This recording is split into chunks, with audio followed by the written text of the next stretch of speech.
रोशनी का कारवां। इस कार्यक्रम के प्रस्तुत करता है टेक महिंद्रा फाउंडेशन और स्कोर फाउंडेशन। ये है रोशनी, रोशनी, रोशनी का कारवां। रोशनी जो करती है अंधेरे को दूर, रोशनी जो लाती है दिल में नूर, रोशनी जो दिखाती है रास्ता। आई वे, ये है रोशनी का कारवां। नमस्कार दोस्तों, मैं सलीमा रजा एक बार फिर हाजिर हूँ आपके अपने कार्यक्रम आई वे ये है रोशनी का कारवां के साथ। दोस्तों, आपको पता है कल मेरी मुलाकात किससे हुई? मेरी मुलाकात मेरी दोस्त शबनम से। शादी के कितने सालों बाद मिली मुझे वो, और उसने मुझे अपने बेटे के कई किस्से सुनाए हैं, लेकिन एक किस्सा मुझे बेहद खास लगा जो मैं आपको बताना चाहूंगी। ओए आकाश, आकाश पुत्र, आकाश पुत्र। ओए माँ, तू आ गई दफ्तर से? ले, मैं तो कब की आई हुई हूँ, कितनी देर से तेनू आवाज लगा रही हूँ, पर तुझे इस वीडियो गेम से फुर्सत मिले ना तब कुछ सुनाई दे। ओ गलती हो गई माँ, गलती हो गई, मैनू माफ कर दे। चल कर दिया, ले ले अब ये फड़, देख मैं बता ये कैसी है। अरे वाह, नई शर्ट मेरे लिए है। माँ, ये तो बहुत अच्छी है। तेनू पसंद आई ना? हाँ माँ, मुझे बहुत पसंद आई। वैसे माँ, आज मेरे पास भी तेरे वास्ते कुछ है। ओए मेरे वास्ते? हाँ, एक मिनट, ये ले माँ। अरे अते फोल्डिंग व्हाइट केन है पुत्र, मेरे लिए नई सफेद छड़ी। हाँ माँ, तेरी ये छड़ी पुरानी हो गई थी ना, हाँ। तो मैंने सोचा तेरे को इसकी जरूरत होगी। अब देख, इसके सहारे तेनू दिन भर में कितनी जगह जाना पड़ता है, वो भी बिना किसी की मदद के। ओए पुत्र मैनू खुशी है कि तू अपनी माँ नू समझदा है कि तेरी माँ सेल्फ डिपेंड है, किसी पर डिपेंड नहीं करती है। जिंदा रहे पुत्र, जिंदा रहे। दोस्तों, शबनम ये बात समझती है कि व्हाइट केन के जरिए वो आज आत्मनिर्भर है, और ये बात उसका बेटा भी समझता है। इसी विषय से जुड़ा हुआ है हमारा आज का फीचर, जिसे प्रस्तुत कर रहे हैं हमारे सहयोगी प्रणय गड़ोदिया।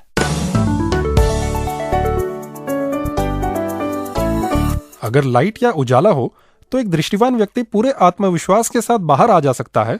उसी प्रकार एक सफेद छड़ी यानी व्हाइट केन का इस्तेमाल करके एक व्यक्ति जो कम या बिल्कुल देख नहीं सकता है, बाहर लगभग आत्मनिर्भर हो सकता है। दिल्ली के 38 वर्षीय कुमार अमलेश एक संस्था में पब्लिक रिलेशन ऑफिसर के तौर पर काम करते हैं। अमलेश पिछले 3 सालों से ठीक तरह से देख नहीं सकते। मैं एनएबी जाने लगा वहाँ कंप्यूटर सीखने के लिए, तो वहाँ पे मैंने देखा अपने ब्लाइंड भाइयों को कि कहीं से कहीं वो चले जाते हैं व्हाइट केन की मदद से, तो मुझे भी मोटिवेशन मिला। बस इसी मोटिवेशन से मैंने एनएबी में सीखते सीखते ही अपने से खुद से मैंने कोई ट्रेनिंग नहीं ली, खुद से चलना शुरू किया, और आज इसके सहारे मैं कहीं भी आ जा सकता हूँ, एकदम इंडिपेंडेंट हूँ। घर से जैसे मैं निकलता हूँ, मेरा ऑफिस करीब 15 किलोमीटर है, तो आने जाने में 45 मिनट लग जाते हैं।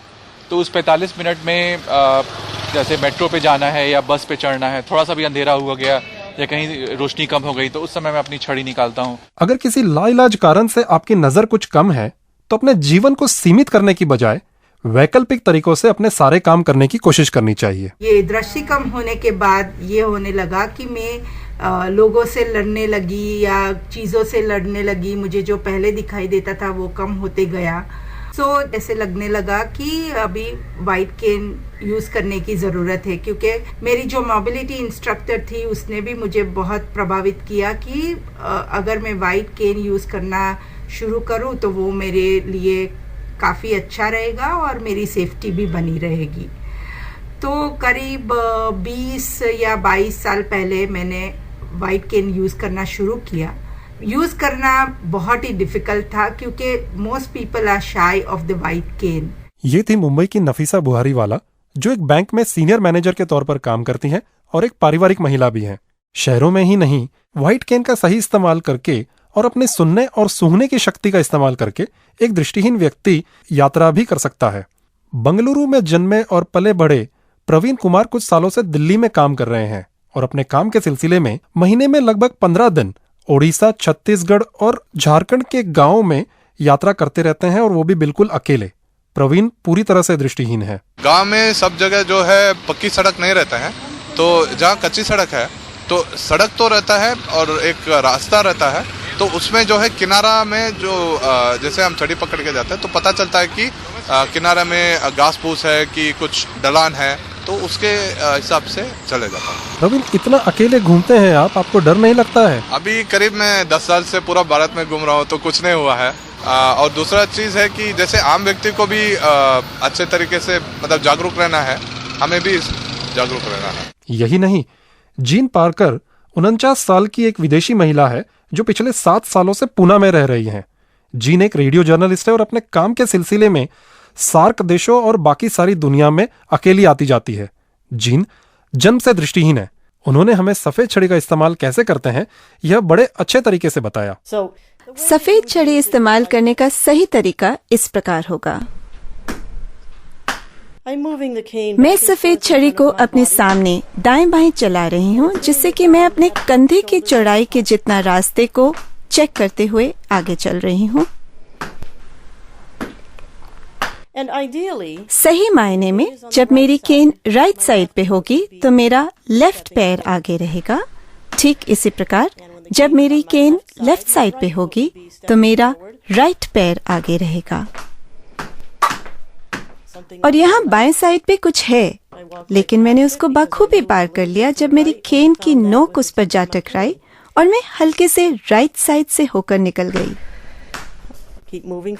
हम आगे बढ़ते रहते हैं, पांव जमीन से ठीक तरह से उठाकर, सर सीधा रखकर, ताकि हमारा आत्मविश्वास नजर आए। एक सफेद छड़ी दृष्टिहीनता और अल्प दृष्टि का प्रतीक भी है। इसीलिए अगर आपके हाथ में व्हाइट केन है तो लोग आपको रास्ता भी देते हैं और जरूरत पड़ने पर आप आसानी से मदद भी मांग सकते हैं। जब हम कॉलेज में थे ऐसा है कि हमें तो कोई ना कोई दोस्त का सहारा मिलता था जाने के लिए, लेकिन एक बार ऐसा भी हुआ, 1-2 बार मुझे एक जगह पे जाने था और किसी का हेल्प तो मिला नहीं, तो हम सोचा ठीक है व्हाइट केन ले लो, और हम अकेले गए थे। तो देखा कि हम जाते हैं, जब व्हाइट केन है मेरा हाथ में, लोग आपसे हेल्प करते हैं, पूछते हैं आपको कौन सा बस चाहिए, आप रास्ता क्रॉस करेंगे कि क्या। ये थे कोलकाता के अमियो बिस्वास, जो सेंट्रल एक्साइज डिपार्टमेंट में काम करते हैं और बचपन से दृष्टिबाधित हैं।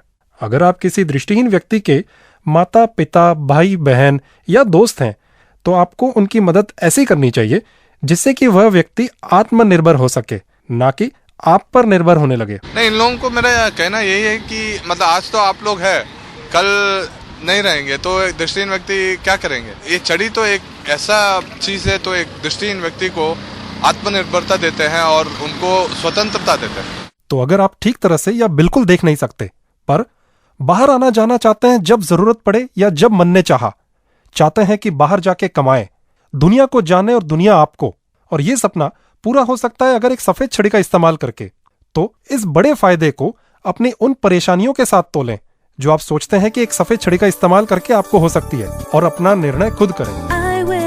अधिक जानकारी के लिए हमारे आईवे हेल्प डेस्क 011-460-70-380 पर सोमवार से शुक्रवार के बीच सुबह 11 बजे से शाम 5 बजे तक हमें कॉल कर सकते हैं, या हमारी वेबसाइट www.iway.org पर विजिट कर सकते हैं। ये है रोशनी का कारवां। तो दोस्तों, अभी आपने सुना आज का फीचर, जिसे पेश कर रहे थे हमारे सहयोगी प्रणय गड़ोदिया। दोस्तों, मुझे उम्मीद है इस फीचर को सुनने के बाद ना तो कोई दृष्टिहीन या अल्प दृष्टिवान व्यक्ति सफेद छड़ी का इस्तेमाल करने में शर्म महसूस करेगा, और ना ही कोई दृष्टिवान व्यक्ति किसी व्हाइट केन इस्तेमाल करने वाले व्यक्ति को देखकर उसे कम आंकने की कोशिश करेगा। दोस्तों, नामुमकिन कुछ भी नहीं होता, सिर्फ जरूरत होती है उस प्रयास की जो उसे नामुमकिन दिखने वाले काम को मुमकिन बना देता है। और ऐसा ही प्रयास किया अमेरिका के डॉक्टर डेविड वॉलर्स ने, जिसने उनको सफल केमिस्ट की श्रेणी में ला खड़ा किया। कोई भी काम नामुमकिन नहीं है अगर उसे पूरे जुनून और आत्मविश्वास के साथ किया जाए। मैं हूं डेविड वॉलर्स। मेरा जन्म 1952 अमेरिका में हुआ। 8 साल का था जब आंखों के पर्दे में कैंसर होने से मेरी दृष्टि चली गई, लेकिन मैंने अपनी पढ़ाई नहीं छोड़ी और मेरा दाखिला एक ब्लाइंड स्कूल में करवा दिया गया। विज्ञान में मेरी रुचि थी और मैं एक वैज्ञानिक बनना चाहता था। तब किसी ने भी एक दृष्टिहीन साइंटिस्ट के बारे में कभी नहीं सुना था, और इसीलिए लोगों के दबाव में आकर मैंने इकोनॉमिक्स से एडमिशन लिया। लेकिन उसमें फेल होने के बाद मुझे एहसास हुआ कि मुझे अपनी रुचि के मुताबिक काम करना चाहिए था। बस फिर क्या था, मैंने केमिस्ट्री और मैथमेटिक्स विषयों के साथ दोबारा एडमिशन लिया। जल्दी ही मुझे समझ आ गया कि केमिस्ट्री दिमाग का खेल है। लैब में भले ही मेरे प्रयोग मेरे सहयोगी करते थे, लेकिन उसके पीछे दिमाग मेरा होता था। मैंने अपनी ग्रेजुएशन पूरी की। यही नहीं, मैंने केमिस्ट्री में पीएचडी भी किया और अमेरिका की एक यूनिवर्सिटी में प्रोफेसर बन गया। दोस्तों, आगे बढ़ने के लिए जरूरी है कि जितना हम मुमकिन समझते हैं, हमेशा उससे ज्यादा करने की कोशिश करें। हाँ तो दोस्तों, अभी आप सुन रहे थे डॉक्टर डेविड वॉलर्स के बारे में, जिनके बारे में बता रहे थे मुफज्जल मुंशी। मुफज्जल मुंबई की एक पब्लिक रिलेशंस एजेंसी में बतौर पीआर राइटर का काम कर रहे हैं और वो देख नहीं सकते। लीजिए दोस्तों, अब 117 में पूछे गए सवाल का जवाब। तो क्या कहते हैं, बता दें? अरे चलिए बता ही देते हैं। एपिसोड नंबर 117 में हमने आपसे पूछा था, भारत के उस राज्य का नाम बताइए जिसके उच्च न्यायालय ने दिसंबर 2006 में दृष्टिहीन लोगों के लिए एक सकारात्मक सर्कुलर जारी किया था। ये सर्कुलर उन सुविधाओं को बताता है जो दृष्टिहीन और अल्पदृष्टिवान लोगों को राज्य भर में होने वाली किसी भी परीक्षा में मिलनी चाहिए। और इसका सही जवाब है ऑप्शन ए, यानी कि महाराष्ट्र। और अब जब सवाल का जवाब पता चल चुका है आपको, तो हम विजेता का नाम बताने में भी देर नहीं करेंगे। बुलाते हैं प्रणय को। बिल्कुल बिना देरी के बताते हैं कि एपिसोड 117 के जो लकी विजेता बने हैं वो है नेहा कुमारी, पटना, बिहार से। Neha ji, congratulations to you. दोस्तों, अब एपिसोड नंबर 119 यानी कि 119 का सवाल सुनिए। भारतीय कानून निःशक्त जन अधिनियम 1995 के अनुसार यदि एक सरकारी कर्मचारी की दृष्टि कम हो जाती है या फिर पूरी तरह चली जाती है, तो इसका उसकी नौकरी पर क्या असर पड़ेगा? आपके ऑप्शंस हैं, ए, उसे नौकरी से निकाल दिया जाएगा, बी, उसे उसके पद से किसी निचले पद पर आसीन कर दिया जाएगा, और सी, एक सरकारी कर्मचारी को उसकी दृष्टिहीनता की वजह से न तो नौकरी से निकाला जा सकता है और न ही उसे किसी निचले पद पर आसीन किया जा सकता है। Our question for today's episode, that is episode 119, is, as per the Persons with Disabilities Act 1995, if a government employee goes blind, how would it affect his or her job? A, would be fired from the job, B, would be demoted to a lower position, or C, a government employee cannot be fired or demoted because of blindness. और याद रखें, अपने जवाब में अपना नाम, पूरा पता और एपिसोड नंबर जरूर लिखें। इस सवाल का जवाब आप 7 दिनों के अंदर हमें लेटर, ईमेल या SMS द्वारा भेज सकते हैं। हमारा पता है प्रोग्राम आए वे ये है रोशनी का कारवां, care off score foundation, post bag number 3903, new Delhi 110049। SMS के लिए हमारा नंबर है 09968329329, यानी 09968329329। और हमारा ईमेल आईडी है radio@eyeway यानी iway.org। दोस्तों, अब हमें लेनी होगी आपसे विदा। मैं सलीमा रजा आपसे वादा करती हूँ, आने वाले महीने के दूसरे बुधवार यानी कि 13 मई को हमारी और आपकी फिर मुलाकात होगी। तब तक के लिए टाटा, बाय बाय, अलविदा। ये है रोशनी का कारवां। इस कार्यक्रम के प्रस्तुतकर्ता थे टेक महिंद्रा फाउंडेशन और स्कोर फाउंडेशन। हर दूसरे और चौथे बुधवार को आप सुन सकते हैं इस कार्यक्रम को दोपहर 2:45 बजे विविध भारती पर। ये है रोशनी का